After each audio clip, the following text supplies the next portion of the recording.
Vamos dar um giro internacional, começando por Portugal.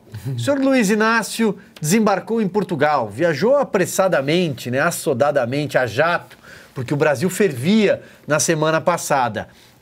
Ao chegar, a TV portuguesa se assustou. Como assim 22 carros, 2 aviões? Parecia sabe aquelas carreatas de cidade do interior, em época de eleição para prefeito, que você vê os carros passando? Claro que esses eram carros de luxo, né? Vamos acompanhar a reportagem. A televisão portuguesa se assustou, veja só. Lula da Silva chegou a Lisboa um dia antes de começar a agenda oficial, trouxe uma comitiva de peso. Com Lula da Silva havia uma comitiva que precisa de 22 carros para se movimentar, que vieram do Brasil, distribuídos em 2 aviões. Além do presidente, 8 ministros, 4 senadores, 8 deputados, o secretário executivo do Ministério da Indústria e o presidente da Agência do Turismo. Tem gente, hein? Ô Fabi, o Lula já era, antes de voltar ao poder, o presidente que mais viajou na história. Na história. 139 viagens para 80 países, além da Antártida, isso nos 2 primeiros mandatos. Ele já fez 6 em 120 dias de governo. Agora está na Espanha. Daqui a pouco a Cris vai chamar também, porque a Cris acompanhou uma entrevista dele lá na Espanha. Fabi, enquanto isso, o Lula viaja, ele está levando a Janja visitar algumas lojas, fazer selfie e a gente vai passando vergonha lá fora, né? Que? Você falou português? É esse o papelão que nós estamos passando o mundo afora. Os portugueses ficaram chocados, primeiro com um brasileiro que fala português, mas não entende português. E ainda eu vi gente que conseguiu passar pano pro Lula falar: ai, mas é tão difícil o português de Portugal. Só que não colou, porque também ficou difícil. Quando o assunto é Ucrânia, ele já perde a eira e a beira, que, aliás, eu não sei se ele tem, porque ele não quer falar a respeito. E, gente, dá vergonha. Combina uma respostinha qualquer, né? É óbvio que os portugueses e todos ali da União Europeia vão perguntar a respeito disso, porque faz parte da União Europeia, né? Então fica chato a gente falar sobre isso, mas a comitiva gigantesca. De um lado, a comitiva gigantesca, com vários carros, Fafá de Belém, vários cantores, né? Todo mundo foi fazer a festa com dinheiro público lá em Portugal, agora na Espanha, já tinham ido para a China. Enquanto isso, a senhora aí do outro lado pode ser que tenha o gás cortado, né? Porque foi cortado de várias famílias, assim como o Bolsa Família também foi retirado, porque afinal o Haddad vai tirar dinheiro da onde? Aonde ele vai ter que taxar para poder pagar essas continhas internacionais, certo? Então a gente fica vendo, a gente ri dessa maldade toda que estão fazendo com o Brasil. E eu preciso mandar um beijo para a Mônica Caetê, que ela mandou um beijo para o Pierre, não podia esquecer. Legal. Célia Oliveira também, sempre com a gente, está elogiando o programa. Obrigado, viu, Célia? Obrigado mesmo. A Dayana Lombardo, do Canadá. Tem muita gente no Canadá assistindo a gente hoje. Que legal, muito bacana. Mas, obrigado. Silvio, oi. Tem um bom dia aqui do Rodrigo. Bom dia aos comentaristas do Estúdio Oeste e a todos do chat, direto do Japão. Uau. Muito legal. E nós temos assinantes lá também, né? O próprio Eduardo Bergstein falou que é assinante lá do Canadá também. O Nil tá na Flórida, a Eliana Cortez em Piraju, em São Paulo, a Maria Consolação em Santo André. Um abraço para Santo André, que eu não posso falar muito sobre a cidade, porque será?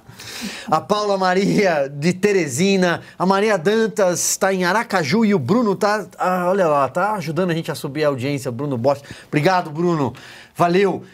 Bom, depois ele continuou falando bobagens, não é isso, Cris? Agora na Espanha?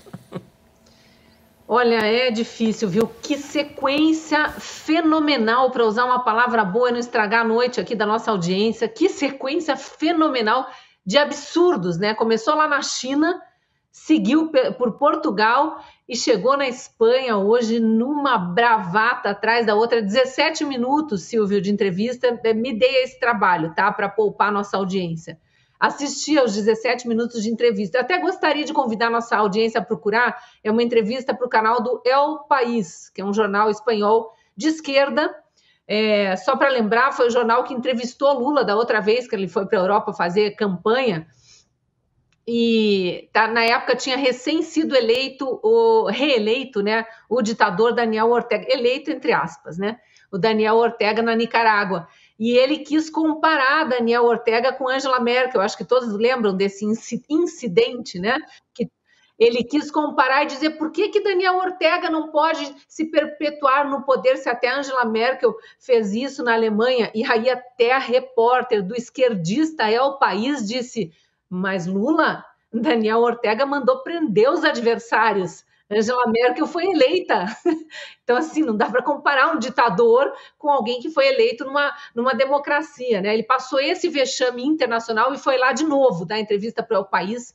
Primeiro que acho que tinha um hálito etílico na conversa, para falar o mínimo ali, porque ele trocava muitas palavras, tinha provavelmente tradutor, porque se ele não entendeu português em Portugal, acho que para entender espanhol ia ser mais difícil, mas a gente consegue entender tudinho, viu? Então quem se dispuser a enfrentar esses 17 minutos, vale a pena para ver como uma pessoa tem a capacidade de mentir seguidamente ao longo de 17 minutos.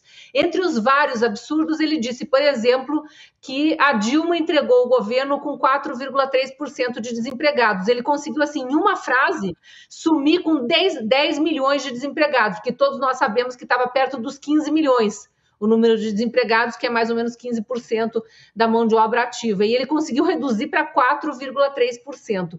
E, obviamente, que uma entrevistadora de um outro país não tem os dados que nós temos, nem a memória que nós temos sobre detalhes da nossa vida, da nossa economia, da nossa rotina política, e não contestou. Bom, já estava propensa a não contestar. Ela fazia perguntas do tipo, depois de uma Amazônia devastada por Bolsonaro, quais são seus projetos para o meio ambiente?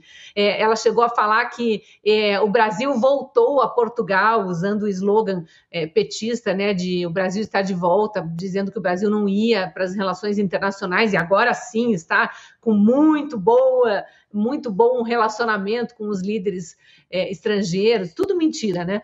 Mas o impropério dos impropérios, eu não sei se a gente conseguiu separar algum trecho, Silvio, porque merecia exibir se a gente tivesse separado algum trecho. Que é a parte que ele fala do 8 de janeiro, né? Nós vamos preparar aqui, Cris, a entrevista dele ao El País, a parte que ele fala do 8 de janeiro. Nossa produção já está...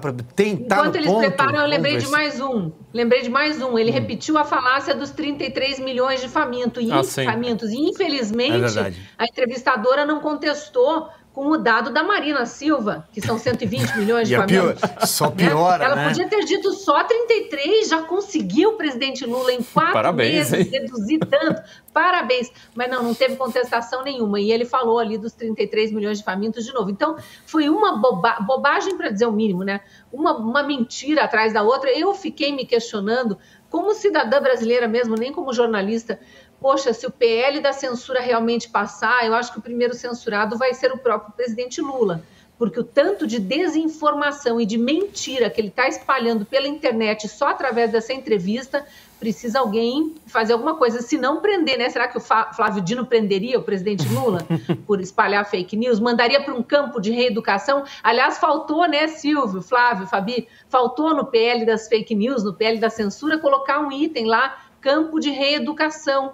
Quem anda espalhando desinformação na internet vai ser preso, mas assim, é para aprender a ser civilizado, a ser empático, a ter amor, né? Então, um campo de reeducação igual o do amigo do Lula, lá o Xi Jinping, ia ser bom, será que não? Não dá ideia, Cris, porque o projeto ainda está no gabinete do Orlando Silva e pode ser perigoso se ele estiver acompanhando o Estúdio Oeste. Quanto mais barbaridade eles colocarem, quem sabe mais esquerdista, deixa de se fingir progressista, mas deixar de ser regressista. Né?